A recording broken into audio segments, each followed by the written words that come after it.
तशरीफ फरमा मजलिस इत्तेहादुल मुस्लिमीन के सोलापुर के इंचार्ज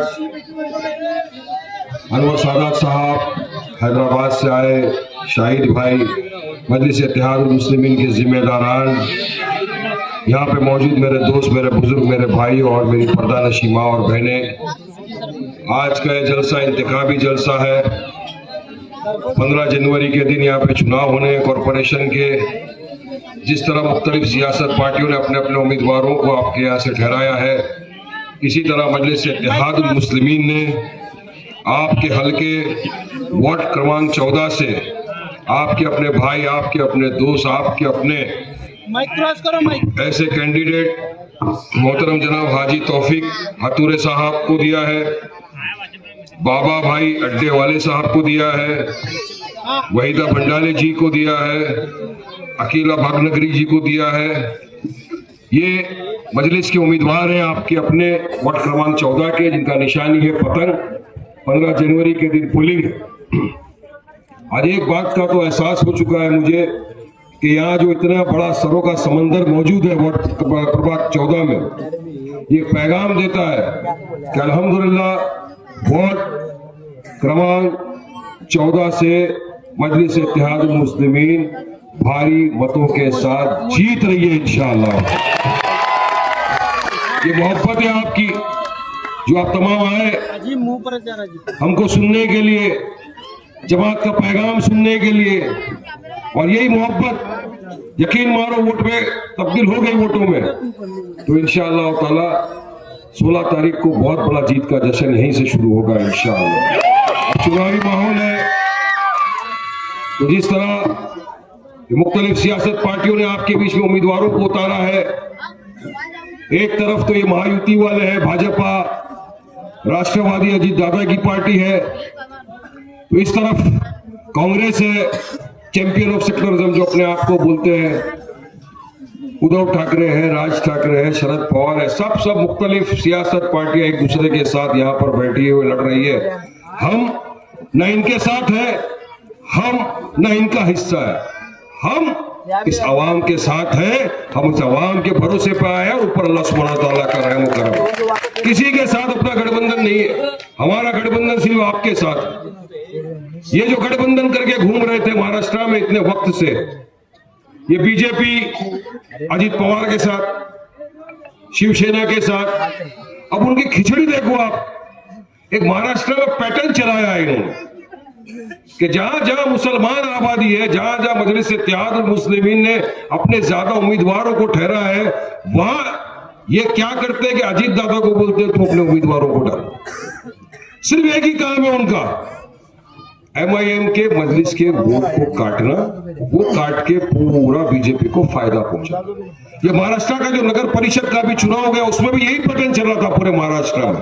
मैं गया था मुख्तलिफ जगहों के ऊपर पूरे महाराष्ट्र में, हर जगह पे कुछ घुमा, डिस्ट्रिक्टों में गए, हमने कैंपेनिंग किया, लोगों से मिले, वहां पर भी यही था कि जहां जहां भी मजलिस इत्तेहादुल मुस्लिमीन ने अपने उम्मीदवारों को ठहराया, वहां पर अजीत पवार ने आके अपने उम्मीदवार को ठहरा दिया, ये बोल के हम बीजेपी के साथ नहीं है। अरे साथ नहीं है तो छोड़ दो ना सेंटर में, फिर क्यों साथ में बैठे हो भाई? वहां मलाई खाना है और यहाँ वोट का विभाजन करके बीजेपी को जिताना, ये इनका टारगेट है। अब आप समझ लीजिए, भाजपा सरकार 12 साल से सत्ता में आने के बाद इन्होंने सिर्फ एक ही काम किया है, मुसलमानों के खिलाफ सिर्फ नफरत फैलाना, नफरत फैलाना, नफरत फैलाना। बदनाम करो, गालियां दो, पोलराइज करो, ध्रुवीकरण करो, इनके आपस के अंदर वोट को तकसीम कराओ और अपना काम बनाओ, अपनी सियासत को चमकाओ। सिर्फ ये किया है, डेवलपमेंट विकास के नाम पे कुछ नहीं है। मिस्टेक हम में भी है ना, क्योंकि हम इतिहाद नहीं पैदा करते, मुत्तहिद नहीं होते, सफों में दरार, एक खड़ा हुआ तो दूसरा खड़ा हो जाता है उसके टांग खींचने के लिए, उसको जिताने के पहले उसको हराने की साजिशें तैयार कर दी जाती है। हमारी मिस्टेक की वजह से, हमारी गलतियों की वजह से भाजपा सरकार इख्तियार की कुर्सी पर आके बैठ गई। वहां बैठकर काम ये कर रही है नफरत फैलाना। इनको हमारे हिजाब से नफरत, खाने पीने से नफरत, मदरसों से नफरत, मस्जिद से नफरत, अजान से नफरत, हर चीज जो हम करते हैं उससे इनको नफरत हो। और इसके लिए वहां पर भी एक कंपटीशन चला दिया इन्होंने कि किस तरह मुसलमानों को बर्बाद करे, तो एक गैंग तैयार हुई है, एक नफरती चिंटुओं की गैंग बीजेपी ने तैयार की। उस गैंग में इनका सरगना है वो छोटा वाला, छोटा नेपाली, नाम नहीं लेंगे, उसको अहमियत क्यों देंगे। गाली देने के लिए उसको रिवॉर्ड दिया, मंत्री बना दिया, मगर फिर भी नहीं सुधर रहा। एक दिन आके बोल दिया मुसलमानों को मस्जिद में घुस घुस के मारेंगे। अरे भाई, मुसलमान डरता किसी के बाप से नहीं है बेटा, समझ लो। कायदे कानून का पालन करते हैं, संविधान को मानते हैं, इसलिए खामोश रहते हैं। ये सब खामोश थे। तुम्हारा भाई तो भाई ना, पठान है असली।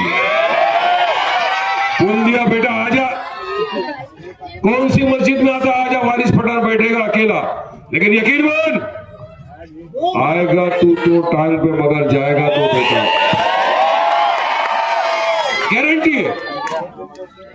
फिर कुछ नहीं हुआ तो उसके ऊपर और नफरत फैलाओ और गालियां बको।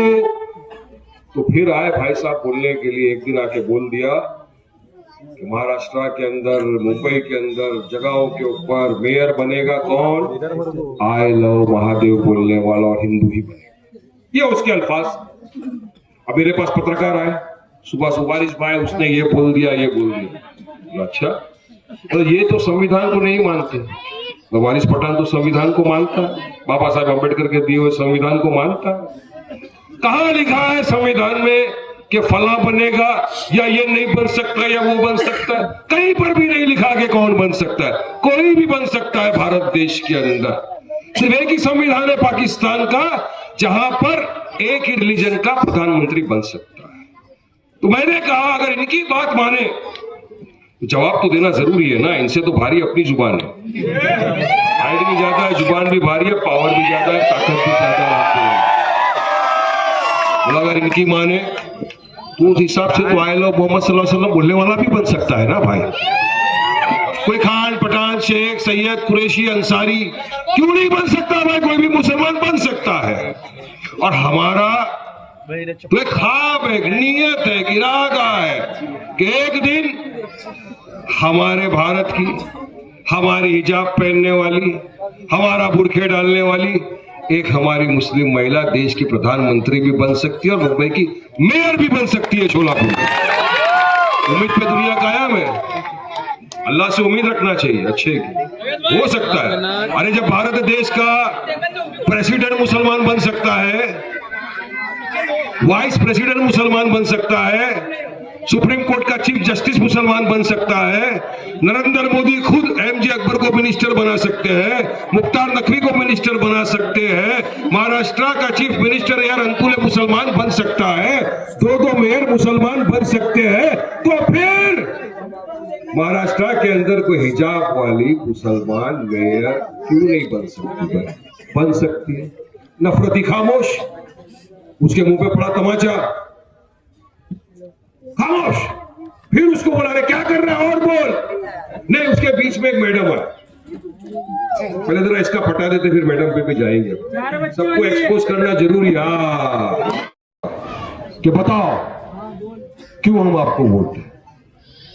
यहाँ की आवाम एक चीज तो पूरी तरह से मेरा सहमति देगी कि हम हर चीज बर्दाश्त कर लेंगे, लेकिन हमारे हुजूर मोहम्मद मुस्तफा सल्लल्लाहु अलैहि वसल्लम की शान में गुस्ताखी कोई भी मुसलमान किसी भी कीमत पर बर्दाश्त नहीं करेगा।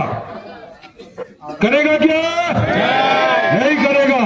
10 तक तो ताज को वारिस पठान लात मार दे ऐसे जहां मेरे हुजूर के शान की बात आ जाए। रामगिरी गुस्ताखे रसूल, उसने हमारे हुजूर की शान में गुस्ताखी। हमने औरंगाबाद से लेकर मुंबई तक रैली निकाली कि गुस्ताखे रसूल को अरेस्ट किया जाए, उसको सलाखों के पीछे डाला जाए, उसकी जगह जेल की सलाखों के पीछे खुली फिजाओं में नहीं है। रैली निकाली, मगर ये उस वक्त शिंदे साहब चीफ मिनिस्टर थे। एकनाथ शिंदे ने उस रामगिरी गुस्ताखे रसूल को इस तरह मंच पे बिठाया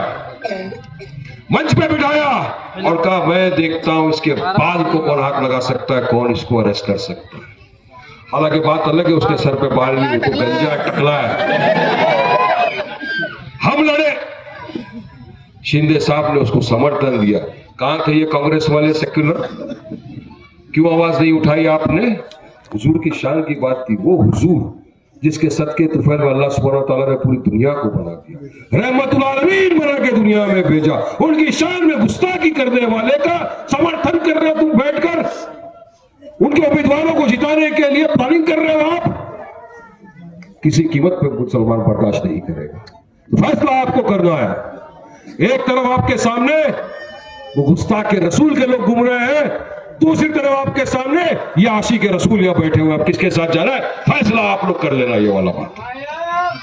क्योंकि ये दुनिया में भी जवाब देना है, आखिरत में भी जवाब देना है। मेरे दोस्तों, बुजुर्ग, अजीज साथी, ये मत समझना मैं भड़काने आया हूं, मैं समझाने आया हूं, समझा रहा हूं। मेरी जमात का पैगाम लेकर आपके बीच आया हूं, ताकि इतने बरसों से आपने जो चीज देखी है, तकलीफें बर्दाश्त की है, वो खत्म हो। आपके अंदर से भी आपके अपने नेता पैदा हो, आपका भी डेवलपमेंट हो, आपका भी विकास हो। इसलिए मैं आपके बीच आया हूं, अपनी जमात का पैगाम दे रहा हूं आपको। क्या हो साथ मजलिस के, अगर वाकई में आप चाहते हो कि आपकी हिस्सेदारी हो, सियासत में आपको हिस्सेदारी मिले, आपका डेवलपमेंट हो, आपका विकास हो, कोई आपके खिलाफ अल्फाज नहीं उठा सके, तो ताकत दो ऐसे शख्स को, ऐसे शख्स की ताकत बनो, ऐसे शख्स को हिम्मत दो जो पूरे देश भर में आपके हमारे लिए लड़ता है, जो मजलूमों के लिए, दलित भाइयों के लिए, मुसलमानों के लिए हक बयानी करता है, सड़क से लेकर संसद तक लड़ता है। उसका नाम और नहीं, मेरा आपका कायद बैरिस्टर असदुद्दीन ओवैसी साहब है। वो शख्स लड़ता है हमारे आपके लिए। आपने देखा ट्रिपल तलाक पे बात आ गई, शरीयत पे मदाखिलत की बात आ गई। हमारे आपकी तरफ से अगर किसी ने आवाज बुलंद की तो इन्होंने नहीं की, आपका मेरा कायद बैरिस्टर असदुद्दीन ओवैसी ने। बाबरी मस्जिद की बात आ गई, ये उद्धव ठाकरे ने असेंबली में खड़े रहकर कहा हमको गर्व है कि हमने 10 मिनट में इनकी बाबरी मस्जिद को तोड़ दिया। उसके खिलाफ आवाज नहीं उठाई, उसका साथ दिया कांग्रेस वालों ने महाराष्ट्र के चुनाव के अंदर, और उसकी मुखालिफत किसी ने की तो किसी और ने नहीं, मजलिस इत्तेहादुल मुस्लिमीन में आपके मेरे सदर बैरिस्टर असदुद्दीन ओवैसी साहब ने। दादरी पर मॉब लिंचिंग कर दी जाती है, या कहीं और महाराष्ट्र में, देश भर में किसी बेगुनाह बेकसूर मुसलमान की, दलित भाई की कभी झूठे इल्जाम लगाकर जेएसआर नहीं बोलने के नाम पर कभी मॉब लिंचिंग की जाती है, तो ये आवाज नहीं उठाते। आपकी हमारी तरफ से कोई आवाज उठाता है तो मेरा आपका कायद बैरिस्टर असदुद्दीन ओवैसी उठाता है। तो यकीन मानो, अगर जो शख्स हमारे आपके लिए हर वक्त कांधे से कांधा मिलाकर सरकार की आंखों में आके डालकर लड़ता है, हमारे हक के लिए लड़ता है, हमें इंसाफ मिले इसलिए लड़ता है, तो क्या हमारा फर्ज नहीं होता कि हम ऐसे शख्स के कांधों को मजबूत करें? और किस तरह मजबूत? मैं नहीं बोलता कि आप उनको ताकत इस तरह दो, मैं बोलता हूं जहां जहां उनके उम्मीदवार खड़े हैं वहां अपने वोट का इस्तेमाल कर उनको जिताओ। 5 मिनट बाकी है भाई, 4 मिनट बाकी है, 15 मिनट नहीं है, 4 मिनट, सिर्फ 4 मिनट, 15 दूर हो गया, 4 बचा है। 4 मिनट में तो आपको बराबर और ढूंढ सकते थे। मैं आपको समझाने आया हूं, समझो खुदारा, 2017 के बाद अभी चुनाव आया है, ये 8 बरस के बाद आया है। अब आगे कब आगा पता नहीं, लेकिन इस वक्त हम चूक गए, हमसे थोड़ी भी गलती हो गई, फिर से ये अगर इक्तदार के ऊपर आ गए तो यकीन मानो हमारे आने वाले बच्चों का मुस्तकबिल नहीं संवरेगा। ये बच्चे आपको सवाल करेंगे कि अब्बा अम्मा एक हैदराबाद से जमात आई थी, समझा रही थी हमको, अगर हमने उनकी बात मान ली होती तो हमको भी अच्छी सड़कें मिलती, हमको भी पानी मिलता, हमको भी ड्रेनेज सिस्टम अच्छा मिलता, हमको भी अच्छी स्कूलें मिलती, हमको भी अच्छे अस्पताल मिलते। ये बच्चे आपको सवाल करेंगे। लिहाजा एक साथ आइए, कांधे से कांधा मिलाकर इत्तेहाद पैदा करिए, मुत्तहिदा तौर से अपनी सफों में जो दरार है उसको खत्म करिए, और मजलिस का साथ ये देखिए, जनवरी की 15 तारीख